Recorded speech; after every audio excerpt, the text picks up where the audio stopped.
को प्रणाम। जी। हमारा युग निर्माण सत्संकल्प। हम ईश्वर को सर्वव्यापी न्यायकारी मानकर उसके अनुशासन को अपने जीवन में उतारेंगे। शरीर को भगवान का मंदिर समझकर आत्म संयम और नियमितता द्वारा आरोग्य की रक्षा करेंगे। मन को कुविचारों और दुर्भावनाओं से बचाए रखने के लिए स्वाध्याय एवं सत्संग की व्यवस्था रखे रहेंगे। इंद्रिय संयम, अर्थ संयम, समय संयम और विचार संयम का सतत अभ्यास करेंगे। अपने आप को समाज का एक अभिन्न अंग मानेंगे और सबके हित में अपना हित समझेंगे। मर्यादाओं को पालेंगे, वर्जनाओं से बचेंगे, नागरिक कर्तव्यों का पालन करेंगे और समाज निष्ठ बने रहेंगे। समझदारी, ईमानदारी, जिम्मेदारी और बहादुरी को जीवन का एक अविच्छिन्न अंग मानेंगे। चारों ओर मधुरता, स्वच्छता, सादगी एवं सजनता का वातावरण उत्पन्न करेंगे। अनीति से प्राप्त सफलता की अपेक्षा नीति पर चलते हुए असफलता को शिरोधार्य करेंगे। मनुष्य के मूल्यांकन की कसौटी उसकी सफलताओं और योग्यताओं एवं विभूतियों को नहीं, उसके सद्विचारों और सत्कर्मों को मानेंगे। दूसरों के साथ वह व्यवहार नहीं करेंगे जो हमें अपने लिए पसंद नहीं। हम नर नारी के प्रति पवित्र दृष्टि रखेंगे। संसार में सत्प्रवृत्तियों के पुण्य प्रसार के लिए अपने समय, प्रभाव, ज्ञान, पुरुषार्थ एवं धन का एक अंश नियमित रूप से लगाते रहेंगे। परंपराओं की तुलना में विवेक को महत्व देंगे। सज्जनों को संगठित करने, नीति से लोहा लेने और नव सृजन की गतिविधियों में पूरी रुचि लेंगे। राष्ट्रीय एकता एवं समता के प्रति निष्ठावान रहेंगे। जाति, लिंग, भाषा, प्रांत, संप्रदाय आदि के कारण परस्पर कोई भेदभाव नहीं बरतेंगे। मनुष्य अपने भाग्य का निर्माता आप है। इस विश्वास के आधार पर हमारी मान्यता है कि हम उत्कृष्ट बनेंगे और दूसरों को श्रेष्ठ बनाएंगे। तो युग अवश्य बदलेगा। हम बदलेंगे, युग बदलेगा। हम सुधरेंगे, युग सुधरेगा। इस तथ्य पर हमारा परिपूर्ण विश्वास है। इस तथ्य पर हमारा परिपूर्ण विश्वास। सभी को प्रणाम। जी दीदी, प्रणाम दीदी। बहुत बहुत धन्यवाद। जी जयंती दीदी, आप पर संस्कृत में पहले आप ले लेते हो आपको। ओके दी। जी दीदी। पहले षष्ठम ब्राह्मण की पंचम पंचम होगा ना, चतुर्थ हुआ था हाँ जी शायद। दीदी, दो है ना, ये पंचम और छठा दोनों ही हम संस्कृत में लेंगे और छोटे छोटे हैं दोनों, तो इनको हम पढ़ ठीक लेंगे। जी दीदी। ठीक ठीक। प्रारंभ। पंचमम ब्राह्मणम। जय गुरुदेव। अतः एनं कहोलः कौशीतकेयः पप्रच्छ याज्ञवल्क्य इति होवाच यदेव साक्षात् अपरोक्ष ब्रह्म य आत्मा सर्वान्तरः तं मे व्याचक्षस्व इति एष। त आत्मा सर्वान्तरः कतमो याज्ञवल्क्य सर्वान्तरो यः अशनाया पिपासे शोकं मोहं जरां मृत्युं मत्येति। एतं वै तम् आत्मानं विदित्वा ब्राह्मणाः पुत्रैषणायाश्च वित्तैषणायाश्च लोकैषणायाश्च व्युत्थायाथ भिक्षाचर्यं चरन्ति। या ह्येव पुत्रैषणा सा वित्तैषणाया, वित्तैषणा सा लोकैषणा उभे येते ऐषणे एव भवतः। तस्मात् ब्राह्मणः पाण्डित्यं निर्विद्य बाल्येन तिष्ठासेत्, बाल्यं च पाण्डित्यं च निर्विद्याथ मुनिः अमौनं च मौनं च निर्विद्याथ ब्राह्मणः। स ब्राह्मणः केन स्याद् येन स्यात् तेन तेन ईदृश एव। अतो अन्यदार्थं ततोः कहोलः कौशीतकेय उपरराम। षष्ठम ब्राह्मणम। अतः एनं गार्गी वाचक्रवी पप्रच्छ याज्ञवल्क्येति होवाच यद् इदं सर्वम् अप्सोतं च प्रोतं च कस्मिन्नु खलु आप ओताश्च प्रोताश्च इति। वायौ गार्गीति कस्मिन्नु खलु वायुरोतश्च प्रोतश्च अंतरिक्षलोकेषु गार्गीति कस्मिन्नु खलु अंतरिक्षलोका ओताश्च प्रोताश्च इति गन्धर्वलोकेषु गार्गीति कस्मिन्नु खलु गन्धर्वलोका ओताश्च प्रोताश्च इति आदित्यलोकेषु गार्गीति कस्मिन्नु खलु आदित्यलोका ओताश्च प्रोताश्च इति चन्द्रलोकेषु गार्गीति कस्मिन्नु खलु चन्द्रलोका ओताश्च प्रोताश्च इति नक्षत्रलोकेषु गार्गीति कस्मिन्नु खलु नक्षत्रलोका ओताश्च प्रोताश्च इति देवलोकेषु गार्गीति कस्मिन्नु खलु देवलोका ओताश्च प्रोताश्च इति चन्द्रलोकेषु गार्गी इति कस्मिन्नु खलु इंद्रलोका ओताश्च प्रोताश्च इति प्रजापतिलोकेषु गार्गीति कस्मिन्नु खलु प्रजापतिलोका ओताश्च प्रोताश्च इति ब्रह्मलोकेषु गार्गीति कस्मिन्नु खलु ब्रह्मलोका ओताश्च प्रोताश्च इति स होवाच गार्गी माति प्राक्षीर्मा ते मूर्धा व्यपतप्तधना अतिप्रश्न्यां वै देवताम् अतिपृच्छसि गार्गी माति प्राक्षीरिति ततोहा गार्गी वाच क्रव्योपरराम। जी दीदी, अति सुंदर और अति, इसको तो क्या बोलेंगे, शुद्ध शुद्धता की वो है पराकाष्ठा। हम लोग तो कैसे पढ़ते हैं। चलिए दीदी, अब प्रयास करते हैं इसको हिंदी में समझने का। अब जो हमने पीछे पढ़ा था कि याज्ञवल्क्य राजा जनक का दरबार और उसके अंदर जो सभी प्रश्न कर रहे हैं याज्ञवल्क्य से, जिससे कि मालूम पड़े कि कौन सर्वश्रेष्ठ है, और याज्ञवल्क्य सबके प्रश्नों के उत्तर दे जा रहे हैं। जब पिछला प्रश्न आया तो यहाँ पर प्रश्न क्या आया था कि सबके अंदर जो आत्मा सबके अंदर है उसके बारे में हमें बताओ। तो उसके लिए याज्ञवल्क्य ने बताया भी था कि वो ईश्वर, वो आत्मा, वो जो है दृष्टि के दृष्टा को देख सकना, श्रुति के श्रोता को सुन सकना, मति के मनता को मनन करना और विज्ञाति के विज्ञाता को जान सकना तुम्हारे लिए असंभव है। कि उसको कैसे जाने जो हमारे आंख के अंदर बैठा वही देख रहा है, जो देख रहा है उसको हम कैसे देखें, उसको हम कैसे सुने। तो यहाँ पर इतनी सारी बातें हुई थी। किसके ऊपर बात हुई थी? सर्वांतर, जो आत्मा सबके अंदर है। अब जैसे हम कक्षा में भी हम करते हैं, एक प्रश्न हम हमारे बाबूजी की कक्षा में एक व्यक्ति प्रश्न पूछता है, तो फिर दूसरे लोग सुन रहे होते हैं, तो उसी प्रश्न को आगे बढ़ा देते हैं कि नहीं ये अभी समझ नहीं आया, उस पर और समझना है।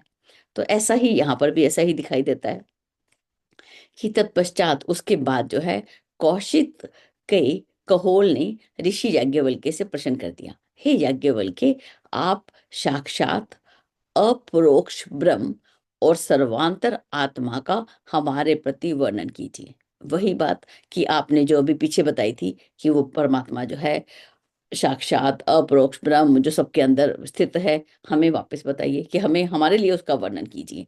अब जैसे हर स्टूडेंट के लिए टीचर अलग अलग तरीके से पढ़ाता है, अलग अलग उदाहरण देता है, तो यहाँ पर भी कि मेरे लिए आप अलग से बताइए, कि मेरे लिए बताइए आप हमारे लिए। तो याज्ञवल्क्य ने कहा तुम्हारा आत्मा ही सर्वांतर में प्रतिष्ठित है, कि वो भी सर्वांतर में सबके अंदर वही तो प्रतिष्ठित है तुम्हारे आत्मा। पुण्य कहोल ने कहा कि वो सर्वांतर आत्मा कौन सा है। तो याज्ञवल्क्य ऋषि ने कहा, अब पीछे तो समझा चुके हैं लेकिन आगे फिर बताते हैं कि वो कैसा है। वो भूख से, प्यास से, जरा, मृत्यु, शोक और मोह से परे है। ये जो आत्म तत्व है, आत्मा जो है, इसको भूख लगती है, हमें शरीर को भूख लगती है, लेकिन हम तृप्ति किसमें मानते हैं? आत्मा में। क्या है? तो आत्मा तृप्त हो गई, इतना अच्छा भोजन खाया, तो लेकिन ये काम किसका है? ईंधन हम किसको देते हैं? हम अपने शरीर को ही ईंधन देते हैं ताकि वो काम करे। आत्मा को तो ईंधन ये ज्ञान का चाहिए, सब अध्याय का चाहिए, आनंद का चाहिए। आत्मा तो आनंद में है, वो उसका ईंधन ही अलग है। तो ये किसे बोलते हैं कि ये शरीर को चाहिए। ये वो जो आत्मा है जो सबके अंदर स्थित है, वो भूख से, प्यास से, जरा से वो वृद्ध नहीं होती, बूढ़ी नहीं हो जाती, मृत्यु से, अब वो मरती नहीं है, आत्मा नहीं जन्म लेती, आत्मा नहीं मरती। हमने गीता के दूसरे अध्याय में कितनी बार पढ़ा। और शोक से, शोक उसको शोक नहीं होता, और मोह से भी वो परे है, उसको शोक और मोह नहीं रखते। ये हम शरीर भाव में, जब आत्म भाव में आ जाते हैं तब हमें, कि हम जीव भाव में हैं, तब हम ये सब चीजें जो हैं हमें प्रभावित करती हैं। इस आत्म तत्व को जानकर ही ब्रह्मवेता पुत्रेष्णा, वित्तेष्णा और लोकेष्णा का परित्याग कर भिक्षाटन करते हुए विचरण करते हैं। जो इस आत्म तत्व को जान लेता है। ऐसा ब्रह्मवेता किससे ऊपर उठ जाता है? पुत्रों की इच्छाओं से, धन की इच्छा से और लोक में मान सम्मान की इच्छा का परित्याग कर देता है। कि वो जब उसको मालूम होता है कि मैं ये नहीं हूं, मैं शरीर नहीं हूं, मुझे शरीर से संबंधित जो कामनाएं हैं मुझे उसको नहीं करना। मुझे तो क्या चाहिए था? मुझे तो अपनी आत्मा को जानना, मुझे उस परमात्मा को जानना। तो उन बातों को जानता है, तो इन तीनों को छोड़कर, परित्याग कर भिक्षाटन करते हुए विचरण करता है। अब ये कहेंगे भिक्षाटन करते हुए विचरण करता है, तो क्या हम भी अब भिक्षाटन करने लग जाएं? तो ये भिक्षाटन का अर्थ क्या होता है? कि जो हमारे पास है हम उसमें संतुष्ट हैं। जो भी जही विधि रखे राम, ताही विधि रही है, ऐसा बोलते हैं ना हम लोग। तो जिस तरीके से वो हमको रखे, और थोड़े में गुजारा करते हैं हम, थोड़े में भी हम गुजारा कर लेते हैं, ऐसी स्थिति आ जाती है कि उसमें उसको जो है पुत्र की एषणा से, कि पुत्र की कामना से वो ऊपर उठ जाता है। अब आगे भी इसके लिए बोलते हैं पुत्र एषणा। अब व्यक्ति पुत्र की कामना क्यों करता है? कि वो मैं बूढ़ा हो जाऊंगा, मेरा ध्यान रखेगा, मुझे डॉक्टर पास ले जाएगा, मुझे मेरे पास धन की व्यवस्था करेगा। ठीक है, तो पुत्र की कामना क्यों? कि मेरे लिए जब मैं काम नहीं कर सकूंगा, या मेरी बुढ़ापे की लाठी बनेगा, मेरा सहारा बनेगा। तो इस प्रकार से वो कामनाएं करता है। तो कहते हैं अब पुत्र की कामना क्यों करता है? पुत्र एषणा ही वित्तेषणा है। कि पुत्र की कामना जो धन की कामना करता है, इसीलिए साथ में संबंध है कि पुत्र की कामना करता है कि बच्चे होंगे, बहुत सारे बच्चे होंगे तो बहुत सारा धन आएगा। ठीक है, ऐसे अलग अलग तरह की यहाँ पे, लेकिन हम मेन बात जो समझना है, पुत्रेषणा को समझना है। वो कहते हैं पुत्रेषणा ही वित्तेषणा है, और जो वित्तेषणा है वही लोकेषणा है। और जो वित्तेषणा है, धन की इच्छा हम क्यों करते हैं? कि लोक में मान सम्मान हो, कोई हमारे घर आ जाए, अरे ये भी नहीं है, तो ये एक कामना हो गई। लेकिन चाणक्य चाणक्य को क्या फर्क पड़ता था? कोई भी उसकी झोपड़ी में आ जाए, वो अपना दिया जला के वो अपना पढ़ते रहते थे, अपना काम करते थे, अपनी व्यवस्था को संभालते थे। तो क्या उनको ये था कि दूसरे अन्य व्यक्ति आएंगे और आकर बोलेंगे कि तुम तो इतने गरीब हो? वो गरीबी जो चाणक्य ने अपनाई, वो गरीबी ओढ़ी हुई थी, वो गरीब नहीं। वो उन्होंने स्वयं को स्वीकार किया था कि मुझे ऐसा सादा जीवन ही व्यतीत करना है। तो सादा जीवन व्यतीत करना, तो ये जो है धन की इच्छा हम क्यों करते हैं? कि लोक में दिखावा करने के लिए, बड़ी गाड़ी, बड़ा घर, बड़ा बंगला, बड़ी जो ब्रांडेड कपड़े, आजकल तो ब्रांडेड का सिस्टम भी बहुत चल पड़ा। तो ये सारी चीजें हैं, ये क्या है? लोक में एषणा है, लोकों में वो है। तो ये जो तीन एषणाएं बताई गई, और याज्ञवल्क्य ने क्या बोला? ये जो आत्मा है ये क्या है? भूख, प्यास, जरा, मृत्यु, शोक और मोह से परे है। इतना हमें क्लियर हो गया। अतः ब्रह्म ज्ञानी को चाहिए कि इन दोनों को जानता हुआ आत्म बल संपन्न होकर मनन करे। अब यहाँ पर उन्होंने, यहाँ पर ये दो शब्द संस्कृत में हमें दिख रहे थे, ये बाल्येन और पांडित्यम, इनके भी कुछ अर्थ थे। कुछ मैंने लिखे, लेकिन संस्कृत की प्रॉब्लम तो है ही दीदी। तो उसमें लिखते हैं बल के भाव को, एक तो बाल्यन शब्द हम किस किस रूप में ले सकते हैं? कि एक हम बाल्य भाव हो, हमारा बड़ा सरल हो, हम कैसी स्थिति हो हमारी, हम एक सरल व्यक्तित्व हो हमारा। और दूसरा हमारे बल के भाव को भी ले सकते हैं। वो कहते हैं, एक लाइन यहाँ पे आई कि पांडित्य के अहंकार को छोड़कर बाल्य भाव को प्राप्त करें। कि पांडित्य में कुछ नहीं रखा। जब ऋषि वशिष्ठ आए धरती पर और उनको राजघराने का पांडित्य सौंपा गया, तो उन्होंने बोला कि मुझे ये पंडित वाला, पुरोहित वाला काम मुझे पसंद नहीं है, कि ये काम मैं नहीं करता। तो बोले इसी काम से तुम्हें ब्रह्म मिलेगा, इसी काम से तुम्हें राम के दर्शन होंगे। तब उन्होंने उसको स्वीकार किया। तो ये जो है, हमने किसको स्वीकार करना है? उस ब्रह्म को जानने की इच्छा। अब जिस भी रास्ते से हम यज्ञ करें, हम मंत्र का जप करें, हम दान करें, हम परोपकार करें, इन सब का किस काम, अंदर कामना क्या है? अंदर कामना है उस ईश्वर के साथ एकाकार होने की, उसके साथ एक हो जाने की। जब ये कामना है, पहले हमें अपनी कामना को समझना। तो फिर हम जब कोई भी काम करते हैं, अब हम पढ़ रहे हैं, सब अध्याय कर रहे हैं, कितने सारे गुरुदेव ने आंदोलन चलाए हैं, उन सब का अर्थ भी क्या है? मनुष्य के अंदर देवत्व का उदय हो और धरती पर स्वर्ग का अवतरण हो। तो इस रूप में हम अपनी मुख्य कामनाओं को हमने जानना है, और आत्मबल संपन्न होकर मनन करें। तो वो आत्मबल संपन्न ये बाल्य के लिए आया होगा। ठीक है, और दूसरी बात उन्होंने बताई, अमौन और मौन साधना युक्त होकर ब्राह्मण धन्य होता है। अमौन। एक तो हमें बोलने की शक्ति की बात भी यहाँ पे लिखा, और दूसरा मौन रहना। अब हमें कब बोलना है और कब मौन रहना है, ये दोनों बातें भी हमें आनी चाहिए। कब बोलना है, जब समाज में अत्याचार हो रहा है, अनीति हो रही है, और तब जो वरिष्ठ लोग हैं, मूर्धन्य लोग हैं, वो चुप होके बैठेंगे, तो वो जो समय है वो धन्य नहीं हो सकता। वो समय क्या होगा? अब जैसे हम महाभारत में देखते हैं, भले ही हम धृतराष्ट्र को देखते हैं, लेकिन हम विदुर को कितना महान मानते हैं, कि विदुर कभी चुप नहीं रहे। उन्होंने अपनी राजनीति की जो भी उनको ज्ञान था, उन्होंने अपने ज्ञान को सामने रखा कि नहीं, इस नीति युक्त होकर हम काम करें। तो कब बोला उन्होंने? अगर वो मौन उस समय धारण करते रहते और महाभारत हो जाता, तो क्या विदुर को सम्मान मिलता? आज हम उसकी बात करते नहीं। हमने कब बोलना है, बोलने की शक्ति को हम जाने। और मौन, जब तक हम मौन नहीं होते, जब तक हम मनन नहीं करते। मनन करने के लिए हमें मौन होना होता है, तो वो अंतर मौन है। तो अंदर में भी, अब मौन तो ऊपर से तो बाबा जी ने संकल्प ले लिया कि मैं 2 घंटे या पूरा दिन बात नहीं करूंगा, स्लेट पेंसिल लेके बैठे रहे, लेकिन मन में जो है दुनिया भर के विचार चल रहे हैं। तो मौन यहाँ पर कैसा हो, एक ही विचार उस ब्रह्म से एकाकार करने के लिए हम चाहे जप करें, चाहे हम अ, उपासना, साधना, आराधना किसी भी रूप में करें, तो अंदर मनन करते हुए, उस ब्रह्म को याद करते हुए, उसे एकाकार होते हुए, इस तरह से काम करने से ब्राह्मण धन्य होता है। अब यहाँ पर कितनी सारी बातें की, इन ऐषणाओं से ऊपर उठना, अब अपने थोड़े में सरल जीवन, सादा जीवन, उच्च विचार, और अपनी कामनाओं पर ध्यान रखना। क्या है मेरी कामना? कहते जो मांगते हैं ईश्वर से वो हमें मिलता ही है, जो भी हम मांगेंगे। रावण ने मांगा, जो उसने मांगा उसको मिला। कुंभकर्ण ने मांगा, उसको मिला। मेघनाथ ने मांगा, उसको मिला। विभीषण ने जो मांगा उसको मिला। हम मांगते क्या है, अपनी कामनाएं क्या है, उसको हमें जानना, और साथ में आत्म बल संपन्न होकर अपने आप को बलवान हो। ये बलवान शारीरिक नहीं, ये आत्मा के बल की बात की जा रही है। महात्मा गांधी का शरीर का बल था क्या? लेकिन उनके अंदर कौन सा बल था? आत्म बल था। कि दूसरे व्यक्ति उनसे आंख मिलाने से भी डरते थे, कि इससे आंख मत मिलाना। तो ये वो जो है, ये आत्म बल संपन्न होकर हम मौन करें, मनन करें। और मनन और अमौन दोनों बातों को हमने यहाँ पे जाना। तो अगर ये ब्राह्मण होने के यही साधन है, हम बोलते हैं हम जाति से ब्राह्मण हैं, ये साधन यही है उसके पास, ये इन सब इच्छाओं से ऊपर हो, ये सारी बातें जो हैं हमने यहाँ पे की, तो वो ब्राह्मण होने के यही साधन है, यही तरीके हैं। इसके अतिरिक्त जो भी है वो नाशवान है और दुख का कारण है।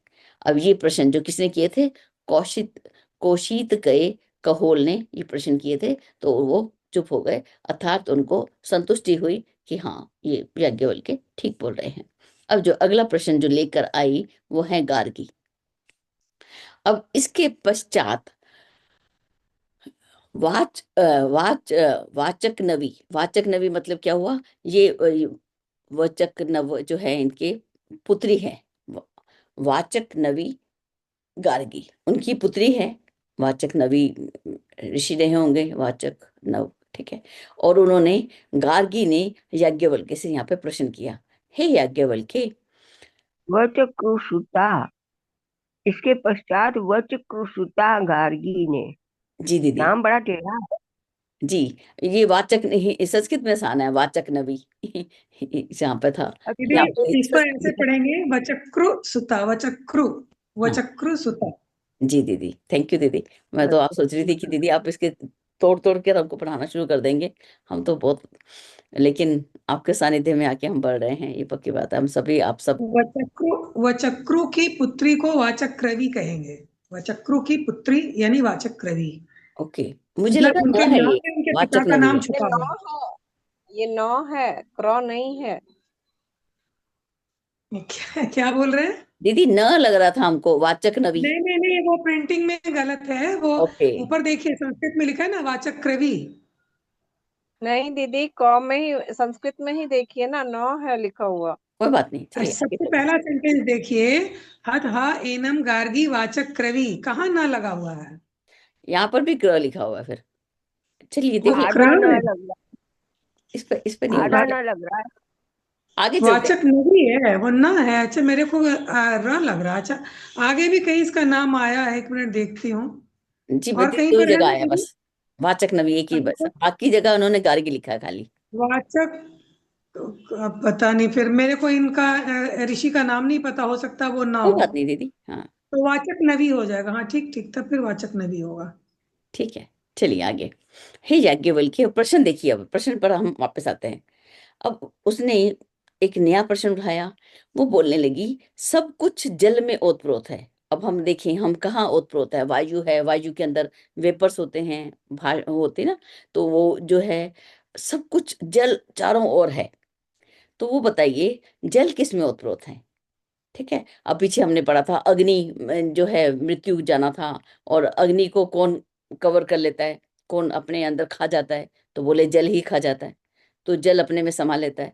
तो यहाँ पे जब सब कुछ जल में ओतप्रोत है, तब जल किस में ओतप्रोत है? तो ऋषि याज्ञवल्क्य ने कहा, हे गार्गी, जल वायु में ओतप्रोत है। जल किस में ओतप्रोत है? वायु में। गार्गी ने पुनः प्रश्न किया, फिर वायु किस में ओतप्रोत है? तो ऋषि ने कहा, वायु अंतरिक्ष लोक में ओतप्रोत है। फिर पूछा, अंतरिक्ष किसमें ओतप्रोत है? तो उन्होंने दिया, बोला कि अंतरिक्ष गंधर्व लोकों में ओतप्रोत है।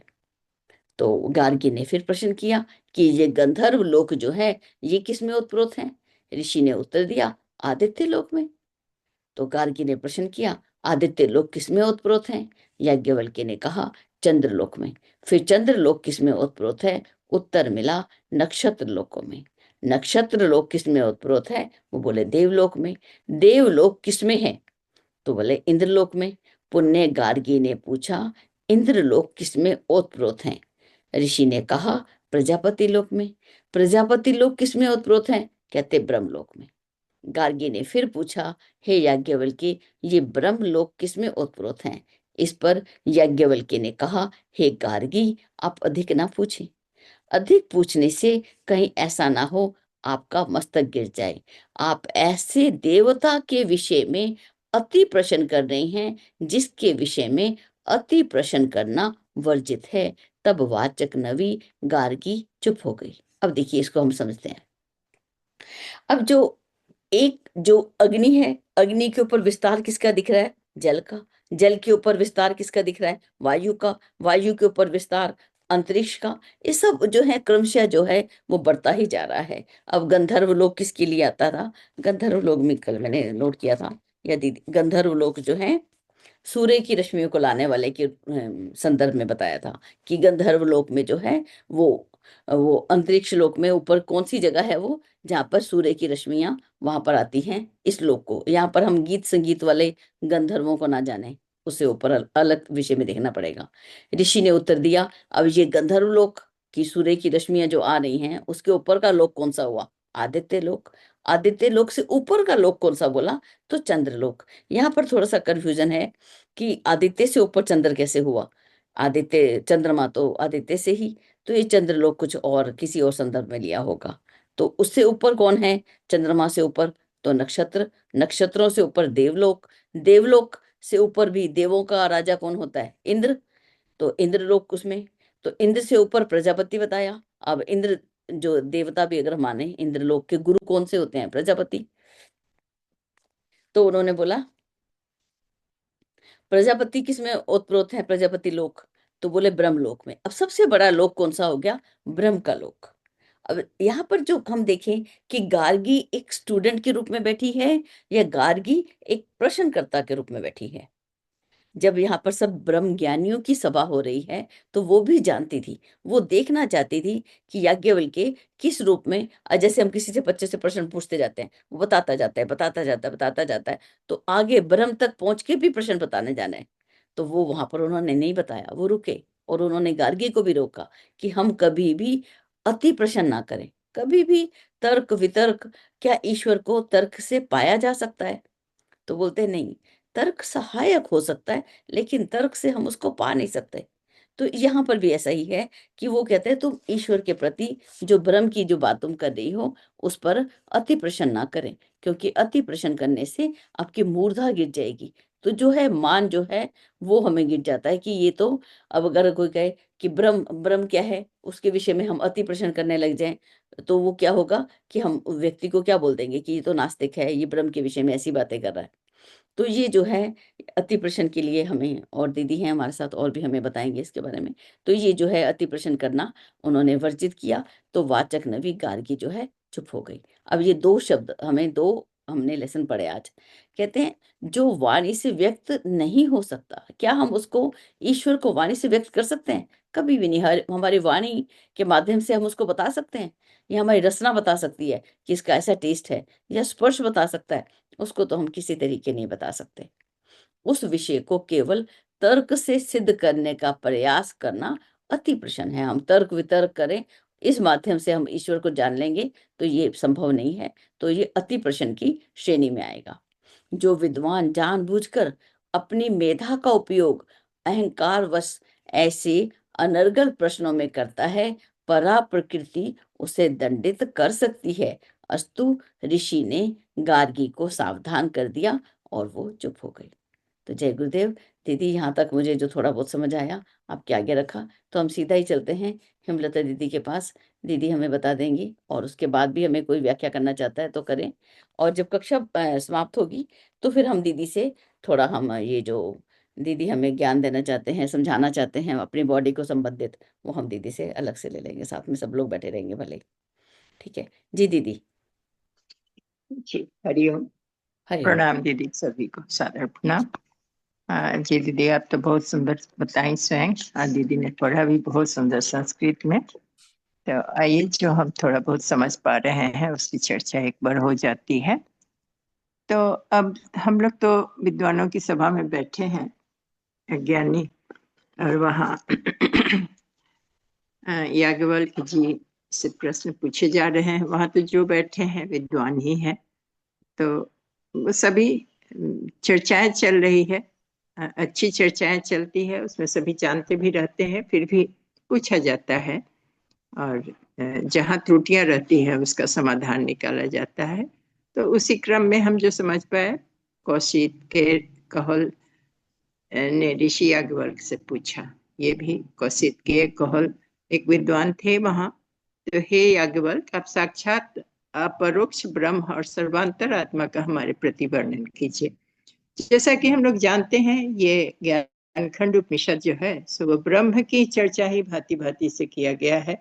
उस लक्ष्य इसका ब्रह्म तक पहुंचाना ही है, उसी पर ब्रह्म तक समझाने का प्रयास किया जा रहा है, वहां तक जहां तक हम लोग समझ पाए, और उसका रिसर्च होते रह रहा है निश्चित रूप से। तो उसी क्रम में यहाँ फिर से प्रश्न आया है कि वह कौन है, आत्मा कौन है, सबके अंदर विद्यमान आत्मा कौन है, और हमारे अंदर, तुम्हारे अंदर जो आत्मा है वह कौन है। तब याज्ञवल्क्य कहते हैं कि भूख प्यास जरा मृत्यु सोकर मुंह से पड़ा हुआ आत्मा है। इनका कोई भी प्रभाव नहीं पड़ता है, न भूख लगती है, न प्यास लगती है आत्मा को, न उसको मारा जा सकता है, न उसे शोक होता है, न मोह होता है, न किसी प्रकार का दुख रोग कुछ भी नहीं होता है। तो इस आत्म तत्व को जानकर ही ब्रह्मवेत्ता जो है सो पुत्रैष्णा वितैष्णा लोकैष्णा आदि में नहीं पढ़ते हैं। अब पुत्रैष्णा वितैष्णा लोकैष्णा क्या होता है, गुरुदेव ने सख्त मना किया है, जो कि आजकल यह रोग लग गया हुआ है, सभी इसी के चक्कर में पड़े रहते हैं। और वितैष्णा जो है सो वही पुत्रैष्णा लाता है, और पुत्रैष्णा जो है सो वही लोकैष्णा ला देता है। तो वित्त की आकांक्षा सभी को रहती है दीदी। एक संस्मरण है, हम कहीं फिजियोथेरेपी करवा रहे थे, पैर टूटा था, तो फिजियोथेरेपिस्ट बार बार हमसे कहता था, जो आपको क्या मिलता है, इतना गायत्री मंदिर में समय देती हैं, इतना काम करती हैं, क्या पैसा मिलता है आप लोगों को? हम कहे जो नहीं, इससे आत्मसंतुष्टि होती है, इसलिए हम सेवा करते हैं या काम करते हैं गुरु का। तो उन्हें बड़ी आश्चर्य लगा, फिजियोथेरेपिस्ट डॉक्टर को बहुत आश्चर्य लगा। वो कहा, जो कैसे मन लगता है, हम लोग को तो पैसा नहीं मिलेगा तो काम करने में मन ही नहीं लगेगा, मजा ही नहीं आएगा। हम लोग पता नहीं गुरुदेव ने कैसे वित्त रहित हम लोगों को नौकर अपने में बहाल किया हुआ है, हम नहीं जानते हैं परमात्मा। और इसी की कामना भी है, जो यही करता हुआ चले जीवन, इसी में लगा रहे अंत तक। तो इसका जो आनंद है वो पैसा लेकर लोग अनुभव नहीं कर सकता है, जो हम लोग को अनुभूति होती है। तो अभी भी बहुत लोग हैं ऐसा, जो पैसा ही को सब सुख मानते हैं, और हम लोग जैसा लोग समझता है जो नहीं, पैसा सब सुख नहीं है, आत्म सुख ही सबसे बड़ा सुख है। तो यहाँ जो चर्चाएं की गई, वितैषणा, वितैषणा वित्त की आकांक्षा, वित्त की ऐसना जिनको लग जाए, लत लग जाए, तो जब वित्त आने लगेगा तो फिर उसके लिए भोगने के लिए पुत्र चाहिए, तो पुत्र ऐसना हो जाएगा, जो मेरा पुत्र ऐसा हो वैसा हो वैसा। जब पुत्र आ जाएगा तब अब पुत्र और पैसा दोनों आ गया, दोनों का, तो फिर हमको लोग कैसना चाहिए, लोग हमारी वाहवाही कहे, लोकांतरों में मेरी गाथा गाई जाए मेरा। तो ये तीनों ब्रह्म ज्ञानी को नहीं चाहिए। पता नहीं हम लोग ब्रह्म ज्ञानी हैं या नहीं है लेकिन हम लोग में भी ये आकांक्षाएं आ जाती है कभी कभी। तो ब्रह्म ज्ञानी को ये सब नहीं चाहिए। काम कामनाओं को जो जानता हुआ आत्मबल संपन्न होकर मनन करे, ब्रह्म ज्ञानी वैसा ही होता है। अमौन बोलने की शक्ति और मौन साधना युक्त होकर ब्राह्मण धन्य होता है। वो मौन साधना करता है और बोलने में भी वह बात बोलता है, सत्यम ब्रियात प्रियम ब्रियात ना ब्रियात सत्यम प्रियम। ब्राह्मण होने की यही साधन है। इसके अतिरिक्त जो भी है वह सब नाशवान है और दुख का हेतु है। जिनके पास जितनी अधिक वितृष्णा है, वित्त है, पुत्रेष्णा है, पुत्र है, उन्हें और ज्यादा दुख है। यही यहाँ बताने का प्रयास किया गया है। इस सुनने के बाद कौशिक के कहोल मौन हो गया। तो ये ब्रह्म की जो बात बताई गई, ब्रह्म ज्ञानी कैसा होता है, ब्रह्म हमारे अंदर की आत्मा कौन सा है और दूसरे के अंदर के, आप सबके सर्वांतर, सबके अंतर में स्थित आत्मा, प्रतिष्ठित आत्मा कौन सा है, उसकी यही विवेचना हुई कि वह लोकैसना, पुत्रैसना, वितैसना से ऊपर होता है, परे होता है। उसको काम और कामनाओं की आकांक्षाएं नहीं होती है, वो इन ऐसनाओं से ऊपर उठकर है और वह आत्मबल संपन्न होता है। वह बोलता भी है तो वही बोलता है जो सत्यम, बोलने की शक्ति जिसे कहा जा सकता है, सत्यम ब्रियात प्रियम ब्रियात न ब्रियात सत्यम प्रियत। किसी को अगर सुख न पहुंचा सके तो दुख भी देना उसका भाव नहीं होता है और वह मौन साधना से युक्त होकर वही ब्राह्मण होता है सत्य में। और यह सुनने के बाद कौशिक के मौन हो। षष्ठम ब्राह्मण में कहा गया कि उसमें वज्रकृत गार्गी, वज्रकृत वही विद्वान थे, उनकी लड़की गार्गी थी, वो भी विदुषी थी। वो याज्ञवल्क्य से प्रश्न करती हैं कि हे याज्ञवल्क्य, जब सभी कुछ जल में ओतप्रोत है तब जल किसमें ओतप्रोत है? फिर उसी तरह की बात आती है जो पीछे कल हम लोगों ने पढ़ा था। तो इसको भी हम समझें, जो यह जल किसमें ओतप्रोत है, तो याज्ञवल्क्य कहते हैं कि हे गार्गी, जल वायु से ओतप्रोत है। जैसे जैसे ऊपर बढ़ते जाएंगे तो वो, सबसे पहले ये जल अगर आता है तो जल से ऊपर बढ़ेंगे तो वो वायु मिल जाता है, वायु के आश्रय होता है वो। और फिर प्रश्न होता है कि वायु किससे फिर ओतप्रोत है, तो ये अंतरिक्ष लोक में ओतप्रोत है, संपूर्ण अंतरिक्ष में फैला हुआ है वायु। फिर पूछा जाता है कि अंतरिक्ष किस में ओतप्रोत है, तो ठीक है, ऐसे सीढ़ी वाइज जाना चाहिए, सभी को मालूम होना चाहिए। तो ये अंतरिक्ष गंधर्व लोक से ओतप्रोत है, उसके ऊपर गंधर्व लोक छाया हुआ है। ये गंधर्व लोक दीदी ने बताया कि वो गाना गाने वाली बात नहीं है, जहां तक सूरज की किरणें पहुंचती हैं, सूरज की रश्मियां जहां आती हैं, वो गंधर्व लोक उसको बताया जा रहा है जो अंतरिक्ष से ऊपर है। और फिर पूछा जाता है कि उस गंधर्व लोक से लोक किससे उत्प्रोत है, मतलब वो किसके आश्रय है, किसमें समाया हुआ है, तो फिर उत्तर आता है ऋषि की ओर से कि वह आदित्य लोक है, उसके ऊपर तो आदित्य लोक ही होगा। फिर गार्गी का प्रश्न आता है कि आदित्य किसमें उत्प्रोत है। गार्गी का नाम हम लोगों ने सुना हुआ है, विदुषी ऋषि का थी गार्गी। और तो वो बताती हैं आदित्य लोक। आदित्य लोक, चंद्रलोक सही है, उत्तर मिलता है चंद्र नक्षत्र, ये तो सब सूरज के अधीन है। यहाँ दिया है, ठीक है, बात बताते बताते वो बता रहे हैं, जैसे प्रश्न हो रहा है वैसे ही उत्तर दे रहे हैं, लेकिन ये इसको प्रश्न नहीं कहा जा सकता है, ये अनर्गल प्रश्न है। फिर भी वो धैर्य से उत्तर देते हुए याज्ञवल्क्य जी कहते हैं कि वो चंद्रलोक से उत्पन्न है, फिर चंद्रलोक नक्षत्रों से, मतलब चंद्रलोक से ही नक्षत्र भी लगा हुआ है, और नक्षत्र से देवलोक भी सटा हुआ है। और देवलोक किसमें है? तो देवों के प्रधान जो है इंद्र है, तो इंद्रलोक हो गए, इंद्रलोक में चले गए। हम अपने अंतर आत्मा में भी देखते हुए ऐसे हम समझ सकते हैं, जो कहाँ हमारा आदित्य लोक है, कहाँ गंधर्व लोक है, कहाँ अंतरिक्ष लोक है, और उसी में चंद्र लोक को भी देखेंगे, और फिर इंद्र लोक को भी देखेंगे। जो किससे उत्प्रोत है इंद्र? तो इंद्र प्रजापति हो गया। प्रजापति किससे उत्प्रोत है? तो निश्चित रूप से ब्रह्मलोक है।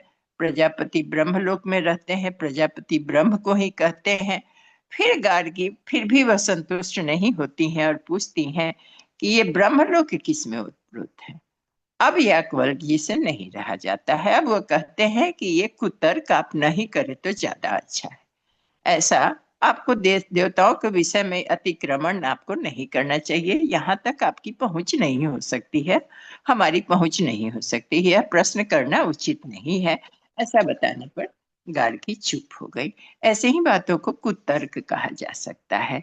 होता क्या है, जो कभी कभी कोई विद्वान लोग ज्यादा ही अपने को होशियार समझने लगते हैं और कुतर्क करने लगते हैं। प्रश्न करते करते उनकी प्रश्नोत्तरी अपने ज्ञान का प्रदर्शन करते करते कहाँ तक वो पहुंच जाते हैं उन्हें समझ नहीं आता है।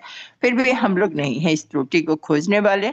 यहाँ पर याज्ञवल्क्य जी कहते हैं कि अब आप ऐसा नहीं करें, ऐसा आप करेंगी तो आपका मस्तक गिर जाएगा, मतलब आपकी प्रतिष्ठा चली जाएगी, आपका सिर झुक जाएगा।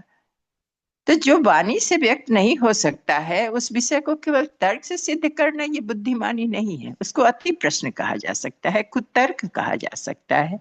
जो विद्वान जानबूझकर अपनी मेधा का उपयोग अहंकार वश करते हैं, यहाँ यही बात दृष्टिगोचर हो रहा है कि ये जानबूझकर मेधा का प्रदर्शन हो रहा है, तो अनर्गल प्रश्न करता है और परा प्रकृति उसे क्षमा नहीं करती है, उसे दंडित कर सकती है। अस्तु ऋषि ने गार्गी को सावधान कर दिया और प्रणाम दीदी। यही समझ में आया।